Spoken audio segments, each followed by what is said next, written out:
Modern work environments operate on a baseline of constant digital and social availability. Your phone, your inbox, and your social obligations represent a persistent claim on your internal resources. Fulfilling these external claims fractures your attention into thousands of microfragments. Each notification and social validation loop splits your cognitive capacity, leaving less energy for complex problem solving. This network map illustrates the architecture of a fractured mind. The chaotic flashing represents the cognitive overhead of connectivity. In this state, the mind remains entirely occupied by external demands, preventing it from accessing deeper layers of thought. A strategic retreat involves severing these connections one by one. By systematically removing external inputs, you allow the fractured segments of your attention to collapse back into a single cohesive node. This isolation creates the necessary conditions for defragmenting your mind. You are clearing the cognitive debris required to begin work of significant complexity. We are initiating a deliberate, active rewiring of your cognitive baseline. This protocol forces the brain to adapt to a new set of operating parameters without the safety net of external distractions. This environment, often called monk mode, is a temporary, heavily structured state of isolation. Much like a chrysalis, it provides a protected space where the mind can break down its old patterns and reorganize its internal structure. You must establish ruthless boundaries. Inform your immediate circle that your availability has changed, but do not feel obligated to justify the underlying vision. Most people lack the framework to understand why you are prioritizing deep work over social maintenance. Expect people to label your retreat as boring or antisocial. Their perception is a reflection of their own reliance on constant stimuli, rather than an accurate assessment of your progress. The mind's structural overhaul requires absolute silence.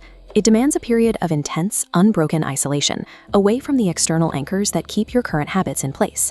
During this retreat, time becomes your primary asset. You are no longer spending it in small, inefficient bursts scattered throughout the day. This timeline visualizes the context-switching penalty. Red marks represent micro-interruptions that force your brain to constantly reload task parameters, stretching a simple objective into 3 hours. Distraction-free environments eliminate this drag. The same output is condensed into 1 clean hour. As you remove cheap digital stimuli, your sensory perception sharpens. Without the constant bombardment of notifications, the mind cultivates a capacity for concentration that allows you to notice details others miss. Reclaiming time is a matter of defragmenting your attention. You are compressing the time required for high-value work by ensuring every minute is spent in a state of flow. When you first cut off your digital inputs, the sudden silence creates a physiological sense of discomfort. You will feel a restless urge to check your devices.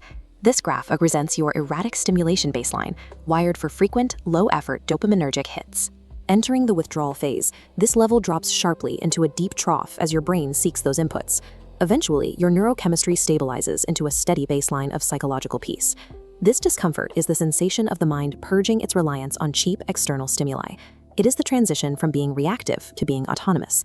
To maintain this state, you must set concrete parameters. Commit to a fixed time horizon, 3, 6, or 12 months of unbroken dedication to your objectives. You must enforce strict input restrictions to maintain mental clarity. This includes eliminating alcohol, removing junk food, and ending the consumption of mindless entertainment. These restrictions create space for aggressive output mandates. Your routine requires strict early waking, daily physical training, and the heavy, unglamorous work to build skills in the dark. Use this period for social pruning. Sever ties with connections that drain your energy, such as cynics and complainers. You do not need to initiate a confrontation. Simply stop responding and let the connection fade. These constraints create a high-friction environment built for rapid skill acquisition. You are designing a space where the only option is to produce work of value. The most significant internal obstacle to this retreat is the human ego. The ego thrives on immediate visibility, seeking the rapid feedback of applause and recognition. Building profound value requires you to crush this need. You must choose the massive, slow-turning gear of the unseen grind over the cheap thrill of instant validation. Peers and family members may interpret your focus as an obsession. They might suggest you are taking your work too seriously, or that you have become too intense.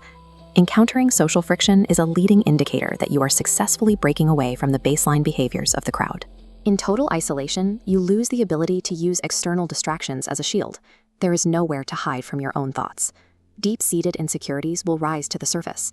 You are forced to face and dissect them under the intense pressure of your own undivided attention. Emotional maturity is the direct byproduct of this internal confrontation. By sitting in silence with your fears, you begin to understand their mechanics rather than being controlled by them. Internal mental monsters lose their power when they are exposed to the light of total focus. They shrink because they can no longer hide behind the noise of a busy life. Think of this period as a mechanical process of storing energy. You are building massive, unseen momentum that the world cannot yet perceive. The retreat ends, and you return to the marketplace with a vastly expanded capacity for focus. You now move with absolute purpose, possessing an unshakable confidence built in the dark. The world rewards those who bring immense value. That value is the direct result of the skills you acquired while you were invisible. By executing the brutal, invisible work today, you ensure that your future results will be undeniable.